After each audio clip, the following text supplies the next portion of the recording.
Welcome back to the Physician's Guide to Doctoring. On this week's episode, we have a guest host, so please be the same respectful audience you are for me and enjoy. In the world of medicine, where every decision can change lives, your peace of mind is crucial. This is where Pattern steps in. Imagine insurance made simple, fast, and personalized, just for you. With Pattern, you're not just getting disability and life insurance, you're insuring your future and protecting your greatest asset, your income. In the past 10 years, Pattern has transformed the way over 20,000 doctors secure their financial well-being. Discover the simplicity of securing your future at patternlife.com or click the link in the description.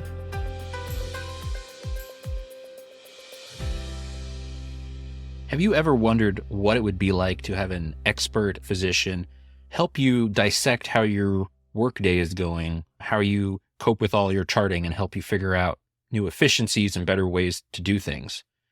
Well, if so, stick around for today's episode because we're doing just that. Hey, this is Brad Block, host of the Physician's Guide to Doctoring. This is a personal and professional development podcast for physicians where we have experts on the show that try to teach us everything we should have been learning while we were memorizing Krebs cycle. Hello and welcome to the Physician's Guide to Doctoring. I'm guest host, Dr. Junaid Niazi. I'm a primary care doc in Minneapolis, Minnesota. I'm also a physician coach. I was on an earlier episode of this podcast with Dr. Block talking about charting and productivity. And I'm on today. I'll be bringing on a guest, Dr. Kim DeStefano Brune, an MFM physician leader and a coach as well, who's a friend of mine, and kind of go over some of her clinic struggles and workflows related to charting. So Dr. Block thought this might be an interesting case study to kind of do live to show folks how to think about maybe their charting and their workflows and things like that differently. And Kim was gracious enough to volunteer to be vulnerable and open up with all of you. And so you guys will benefit from that. I will be hosting a free live virtual training called Leave Your Work at Work on August 14th at 7 p.m. Central. I'll go over a 4-step framework that I've developed that really helped me finish my work before coming home, so I have time to do these other ventures and spend more time with my family and such. So I want to share that with you. You can register for that at leaveyourworkatwork.com. We'll have the URL in the show notes. So without further ado, let's get the show started. Well, hi, everybody. I'm Dr. Junaid Niazi, again, guest hosting for the Physician's Guide to Doctoring. I have with me Dr. Kimberly DeStefano Brune. She's a respected physician in maternal-fetal medicine, an entrepreneur, and a women's health advocate. She started with a single practice and expanded it into a network of 18 offices, I believe. And she also serves as a medical director for a local healthcare institution as well as a national company. Interestingly, Dr. Brune also co-owns a successful brewery and invests in real estate on the side because she's not busy enough. And then because she's not busy enough, additionally, she runs Maverick MD Coaching, focusing on leadership, mindset, and business coaching for physicians. She's known for her compassion and dedication, and she combines medical expertise with genuine empathy, supporting mothers throughout their journeys. So welcome, Kim. Thanks for joining me today. Thank you so much for having me. I'm excited. So Kim and I have known each other for almost 3 years. We met in Austin at the end of 2021. And, one thing that became apparent there was you shared with me that you're still struggling with charting, and that I think even your husband heard that I was there and was like, oh my gosh, please just get some advice from him. So we've obviously interfaced over the last 3 years in various ways. And then we decided it might be a good idea to actually do a coaching call with you. And then we had the idea that it might be nice to share it on a podcast format so others may benefit as well and sort of see what it's like. Sure. So do you want to share maybe a little bit about what your work setup is like? I work in the outpatient world, so it probably makes a little more sense to focus on that realm as opposed to your operating room or hospital work. And that's really where the challenge is for me anyway, is that outpatient setting. Because of my other roles in medical director and all of that, I do only 2 to 3 days of clinic a week, but I see the same amount of patients in those 2 to 3 days that everybody else does in 5. So it's pretty packed. And we have a Viewpoint is the system we use, which is kind of an archiving and reporting software that has both ultrasound and full notes in it. And so basically I do have a scribe and I record for her. She gets those done within 1 to 2 days and then I sign off on everything. I'm probably seeing 45 to 55 patients a day during those clinic days. Is that a full then, clinic day or is that like a per half day? That's a full clinic day. Thank goodness. Yeah, no kidding. And for reference, most MFMs probably see about 25 per day. So just to give you an idea. And then the other fun part, which isn't technically charting, but is also the bane of my existence, is that because we're not integrated with a second EMR yet, because Viewpoint is not really an EMR, we still bill on paper, working on that to see if that workflow can get better. So maybe take us through, when were you last in clinic? On Wednesday. Do you want to take us through maybe an encounter and where you sort of struggled with it? Or if you know that, hey, there's a general pattern, I just want to cut right to the chase. I think it's probably a general pattern. And the other part that I didn't include is that in between patients or over lunch or things like that, I'm also getting calls and texts from administrators, hey, I need to touch base with you on this or that. And so where I used to be able to use some of that downtime in between to say, drop a bill real quick or sign off on a couple of ones that say my scribe had completed from Monday, a lot of times I don't have that anymore. So, I go see, let's say there's, 3 patients ready to be seen because the sonographer scanned them first. I go in, I see each patient, room to room. I'm recording the whole time. I come back and, I'm waiting for the next 1 or 2 patients. And sometimes, again, I can sign off on a couple of things. I can read through a couple of things. But sometimes I'm getting a phone call and right up until the next batch of patients come, I'm handling something administrative. In the evening and weekends, I'm signing off on all of those. What would happen if you just didn't answer your phone during that time? Unfortunately, some of those things are urgent, but I am getting better about deflecting anything that's not immediate and saying, I can touch base with you at the end of the day kind of thing. Yeah, I don't know if there's a way to automate that, or I don't know if folks are just texting you directly or if they're looking at, I don't know if you guys use Outlook or Teams or whatever it may be to have sort of a busy signal and say, I will get back to messages at this time or that of the day. It's funny because I have so many contacts and distractions already. Our team uses WebEx a lot and I tell them, don't even bother. I'm not getting on WebEx. That pings way more often than my texts do. So if you need me, you text me. I know before we hopped on the call, you were talking about interviewing some virtual assistants. I wonder if there's a way to almost have them screen messages or voicemails or calls before and even help you come up with some sort of automated process such that only the real emergencies are coming through to you. If your employer's calling you because there's some true emergency and they need your guidance and input, then yeah. But otherwise, something becomes urgent for them when they realize they need to do it. And so they make their urgent thing your problem, even if it's not urgent, if it's not truly urgent. And we tend to just let ourselves get distracted and oblige those folks. That's my personality for sure, is to try to make sure that I'm oblige is a very good word because I want to make sure that I, solve the issue and handle it. But then it's me 3 hours at night after clinic trying to catch up. Right. And it's important to note that, the choice you make in that moment, you might not think of it as a choice, but the choice you're making to respond to that text at that time or take that phone call at that time is you're making another choice, which is I will be doing my work later. And I think if you can recognize that in the moment and say, I don't want to do this work later. I want to finish it when everything is in front of me. I know what I'm doing for this patient. I just want to get it done now. I think that might help you sort of inform any workflows you come up to resolve this, as well as even just the messaging you share with these folks to say, hey, when I'm in clinic, I really need to focus on my patients. You guys, know that I'm all about that. So I'm coming up with this new system, maybe using this assistant or whatever. So I think helping cut down your distractions in that way would be really, really beneficial for you. I wanted to ask you, you mentioned you guys bill filling out paper sheets. Yes. So you do that, right? Yes. And this has been a point of contention because we do have some coders, but technically it's within our company. It's supposed to be the physicians that bill. However, the busier that I've gotten, because I didn't used to see this many. I mean, we've always been high productivity, but not this many. But our referral has gone up. I've started talking to them about the fact that, you know what, guys, I realize I'm behind on getting all of these things into you. If you want them more timely, I think you're going to need to assign somebody that can get this done for me. Can your scribe do it? Great question. I literally contacted her this week about it. She's brilliant. She was the nurse that originally started the practice with me and then moved away because of grandkids. She knows exactly how my brain works. She's phenomenal as my scribe because literally she could probably tell me what I'm going to say before I say it.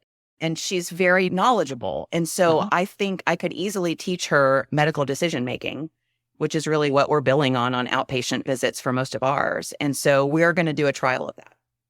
You guys are using the regular E&M outpatient codes for your office visit billing? Yes. Yeah, so they're good handouts for that you might be able to print off for her while you train her. And then maybe you just print a bunch off every day and you just quickly circle, hey, I addressed 2 problems, looked at 3 things, this, and then let her tally what the code would be to bill for that. And or have her track time. I'm guessing you don't bill on time too often just based on that volume. Not anymore. We used to, but yeah, you're correct. Now medical decision making drives it all. And for us, we almost always are either adjusting meds or we've got 2 to 3 chronic problems that we're dealing with. And so most of them are going to be a 3 or a 4. I would say your baseline starting point should be a level 4. And then you need to convince yourself if it's actually a 3. And then there are going to be cases, where you have 2 patients with every patient. There's going to be times where it's going to be a level 5. And yes, I'm trying to think for MFM, types of medications you might prescribe and manage. One thing to keep in mind, meds that require a lot of monitoring in any form or fashion, be it lab monitoring, EKG monitoring, if you have to biophysical profile monitoring of the fetus or babies, whatever. I'm going back to med school here. Sorry. If you have to do that, fairly somewhat frequently for management or medication, that can fall under level 5 for that 3rd column, because that is a medication or an intervention that requires a lot of intensive monitoring. So when I talk with hemonc folks, they can use that obviously for everything. They're literally putting poison in people's bodies. So that's somewhat easy. OBs, and I'm guessing MFM sometimes do as well. I think methotrexate would be a perfect example. But even, I've seen rheumatologists use it for prednisone, which I just recently saw and I never thought of. I'm like, oh my gosh, like that makes so much sense. Prednisone is just like this shotgun of an anti-inflammatory. And if you're using it chronically, there's tons of stuff you have to monitor for, blood pressure, blood sugar, bone density, weight, all kinds of stuff, and not to mention side effects. That's really helpful. And I usually try to really stay up with billing, but I hadn't thought of it that way. We do have some, most of what we're doing is going to be insulin or antihypertensives, but we certainly do sometimes manage lupus medications, which do require more monitoring. We also have patients where the baby has an arrhythmia and mom's getting digoxin and mom's having to have periodic EKGs and things like that. That would satisfy level 5 for, I think 3rd column, I want to say it's complexity, right? So it's number of problems, amount of data, and complexity, I think is the 3rd column. So, and I'm sure you're reviewing stuff that their regular OBs have done. So I'm sure you're reviewing enough outside imaging, maybe looking at, if you interpret something that was done somewhere else. So if you look at a BPP that was done at the referring OBs, that's your interpretation of an outside test. I think that automatically gets you to a higher level as well. But I think if you just, and I can share one with you that I've made that might be a little easier for you to use, but you could just sort of check mark stuff or have your scribe hand it to you after every visit and you just check mark where you think it is and have her go, and then you guys can reconcile at some point. And talk through and make sure we're on the same page. Yeah, I love that idea because that definitely extends the amount of time I'm spending doing all of this, is trying to get those billing sheets done. So that would really help. How long do you think it takes you to do a billing sheet, like a single one? It really depends on how complex the patient was, but it could be 30 seconds. It could be a minute, but that obviously starts to add up when you've got so many. Yeah, I mean, that's 30 to 60 minutes just based on your patient volume. If that's something you guys can take care of, even before she's finished the note, really, but you have an idea of what the billing is going to be, or you've been telling her verbally, these are the diagnoses you're going to check off on that billing sheet, I think that could really speed you up. And then your scribe will even get a better, more holistic sense about charting and like how that relates to billing. Definitely. I like that. Awesome. So you have a scribe in each exam room. Are you on a computer as well and they're on like a laptop when you're in the exam room with a patient? It's not live. I actually record it for her and then she types them out. So it's done. I do it like 24 to 48 hours later. Oh, so it's more of like transcription. She transcribes for me. And my partners use a true scribe that's on an iPad. I don't even dictate. She listens to the encounter and then types out everything out. She's not listening live. Okay. I'm curious how you guys record your encounters. I just have a little hand recorder and before each patient, name, date of birth, vitals, and then go in. And so you're recording during the whole visit? Yep. Nice. That's a cool workflow. And then are you doing any order entry or anything when you're in the room with the patient? Not in the room with the patient. We do not have computers in the room. Right now, because Viewpoint isn't technically an EMR, we're supposed to link with Epic at some point, but that's been on the back burner for a few years because of budget. But we do more where we hand things to the nurses. So, I'll come out of the room and I'll say, okay, I need this person to get referred for a fetal MRI, to UT or something like that. Or I'm adjusting these medications. And then the nurse takes that and runs with it. And are they having to put it into some sort of electronic format and then you're co-signing later? Or I'm guessing that's coming back to you in some form as more work on the back end. So any medication adjustment, no, because that is just written in to the patients and I don't have to sign off on that. But if it's another referral or something like that, we have stamps if it's a pretty standard process. Obviously, if it's something that I really should review before it gets sent off, like an amnio that I do, then they'll just pop over to me during the course of the day and I'll sign it. So that stuff really isn't coming back to you too much. No. So that's interesting. I think for a lot of us with regular EHRs, it's the order entry and putting that all in.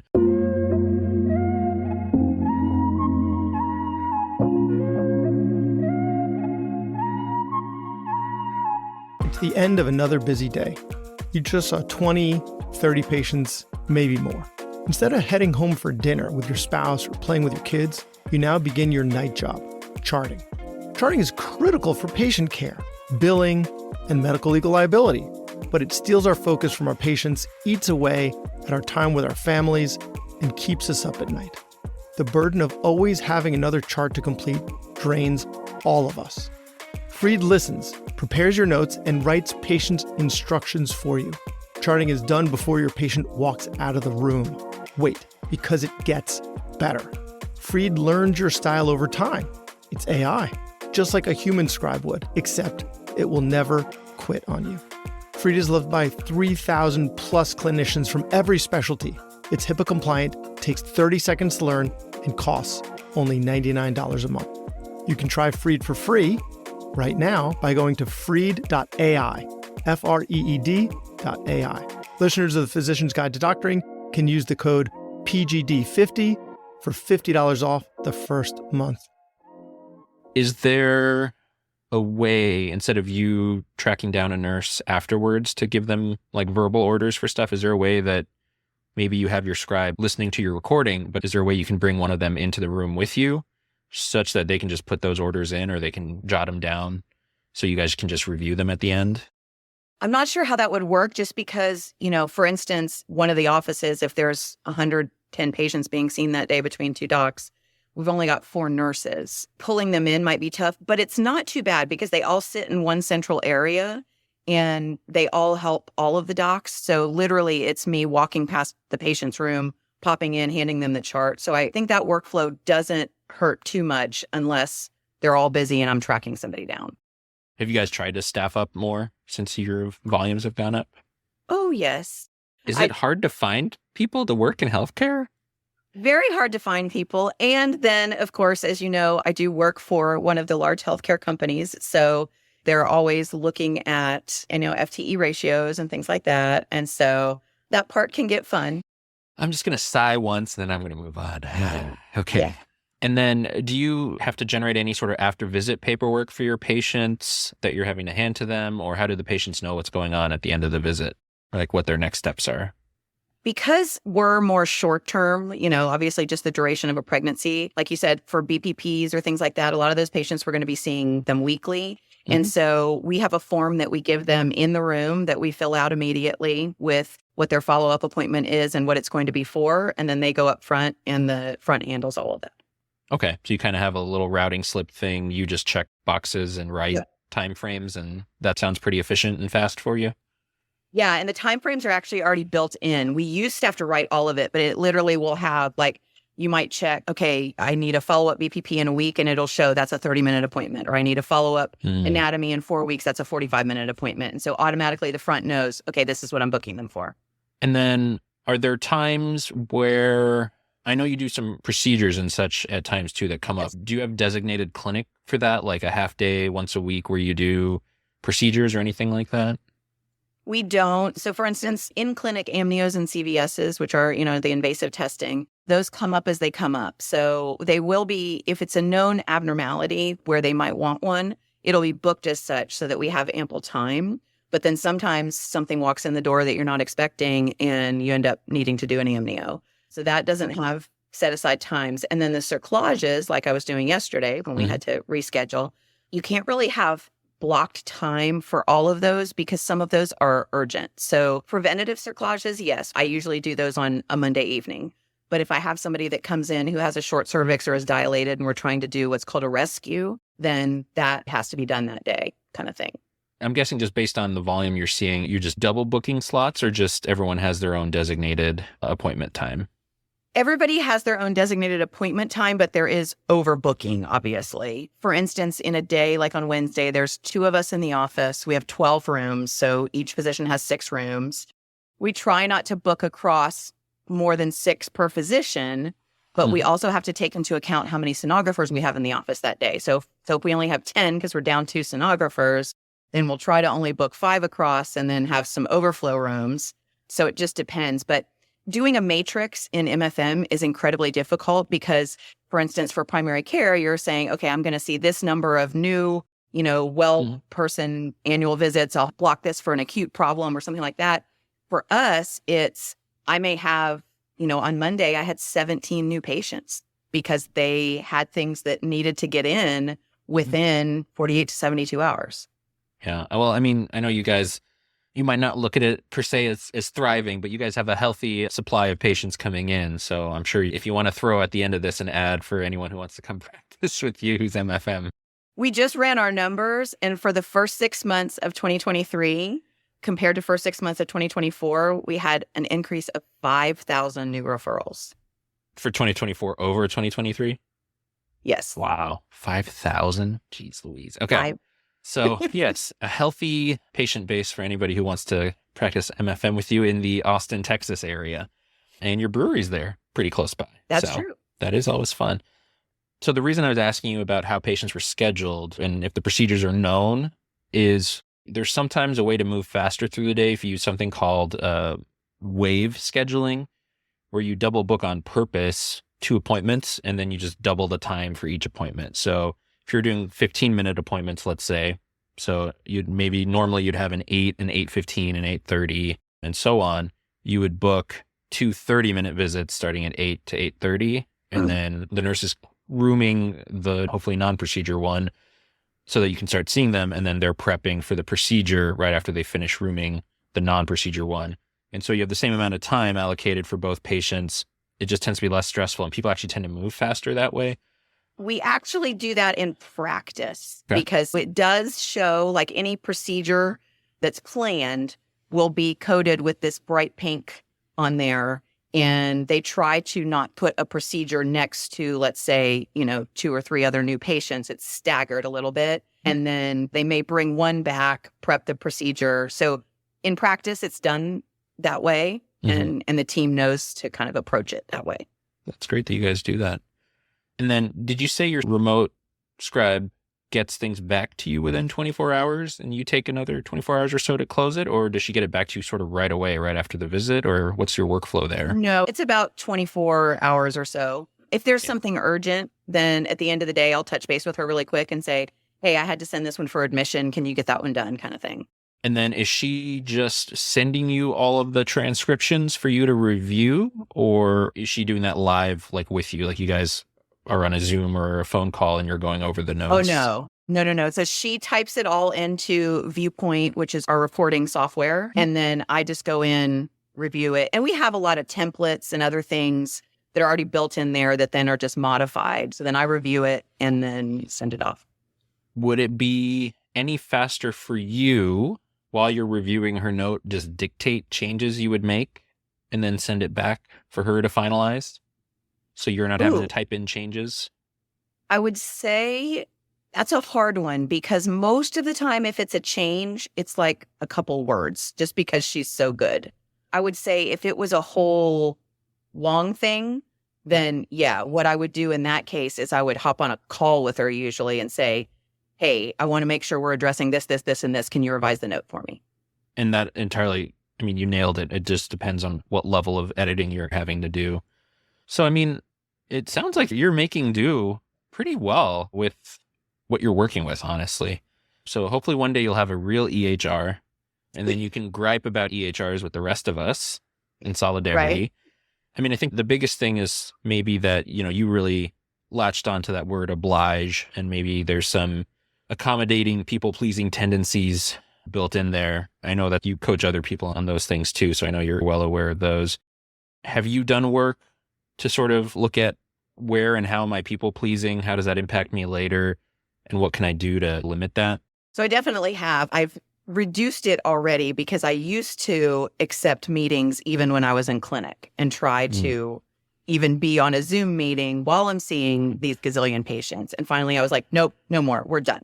Like, Nice. Y'all need to work around my schedule. I have taken steps. It's just I've done the big things. Now I need to start doing some of the little things. And it sounds like, I mean, you have good awareness about it. I think there's a lot of folks out there who might not realize that what they're doing, they just think they're doing what they're supposed to. Like, hey, I'm a physician. This is what I'm supposed to do. Just fix all the problems that come before me. And if you want it done right, do it yourself. If they're not good at delegating, what then ends up happening is every little thing ends up coming to them.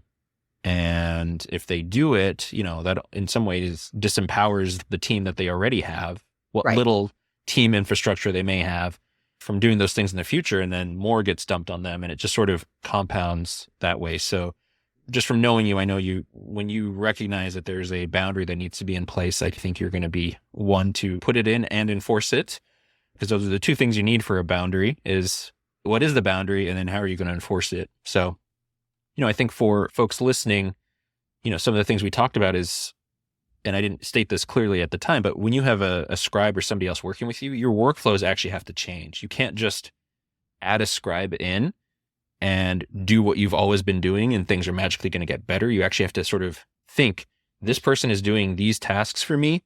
How can we interact together to speed that whole process up? Otherwise, there's a lot of people that they finish their whole workday of seeing however many patients, and then they're going through each note with the scribe at the end of the day. And they're like, well, this is supposed to save me time. This is now taking me 1 or 2 hours at the end of the day. It's taking me longer than before I had a scribe. So you really have to be cognizant of that. I also think there's always a push to go to digital for everything. Sometimes those analog things, like I said, print off the decision-making matrix, billing matrix thing, and literally fill it out. Now, if she's remote, that'll be a little trickier. I didn't realize that at the time when I said that. But sometimes analog is actually better than digital. I agree. And I think, again, she's very sharp and she's worked with me for so many years that I think once we do a few run-throughs of some billing, then I think she'll pick it up and that will be a big help. Well, thank you for volunteering to be a guinea pig and being willing to be vulnerable and open up about where you're struggling with getting your charts done. And obviously, so much of it is, I don't want to say necessarily outside your realm of control, but it's a system in which you've been placed. And It's a system with which you are trying to do your best within. So that is in no way meant to demean you or your abilities and what you're doing, because I don't think I could see that many people, especially if I didn't have an EHR to move through, or if I had to do half EHR, half paper, my head might explode. When Epic goes down and we have to switch to paper, So, kudos for that, and kudos for coming on and being willing to, take some feedback, get coached. It was very helpful. I think little things that you don't necessarily see or think of when you're in the midst of it. It's always helpful to go through it with somebody else and have some insight.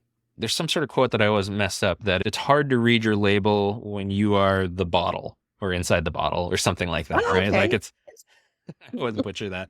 It's almost easier sometimes for someone else to reflect back to you what you're saying and what you're doing, because they're not in it with you, right? Exactly. Well, Kim, it's been a pleasure, and I would love for you to please share how the listeners can learn more about your endeavors and how they could reach out to you. Sure, absolutely. So I just rebranded my coaching. So it's Maverick MD Coaching. I do have a Facebook group, which is Physician Mavericks, and basically is pioneering leadership and entrepreneurship. So please reach out and join that. Happy to have you. Right now, I have my personal email as everything's rebranded, and that's obgkad@gmail.com. I'm always happy to touch base with anybody on any topic, whether you want to open a brewery or, you're in medical leadership. Or if they're looking for an MFM job in the Austin, Texas area, please email Kim. Ideally, I would hire 5 people between this year and next year. Wow. Okay. Yeah, that'd be awesome for you. Yes. Well, thanks again for sharing. For those who were maybe expecting Dr. Bradley Block to host this podcast, my name is Dr. Junaid Niazi. I help physicians and APPs get their charting done at work so they can reclaim their time at home for themselves. I will be hosting a free live training virtually in mid-August on August 14th at 7 p.m. Central. It's called Leave Your Work at Work, and that's what I try to help you do. The training itself is, I think, very valuable and helpful, and it leads into the next launch of my group coaching program called Chart and Conquered. You can register for that training at leaveyourworkatwork.com, and we'll include that link as well as the links that Kim shared in the show notes. And so a big thanks to Dr. Kimberly DeStefano Brune and Dr. Bradley Block for letting me take over his podcast today. Doctors dedicate our lives to caring for others. It's time someone took care of us.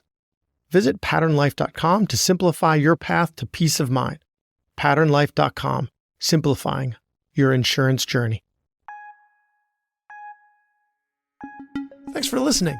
I have a favor to ask. You listened to the episode until the end, which means you either fell asleep or you really liked the episode.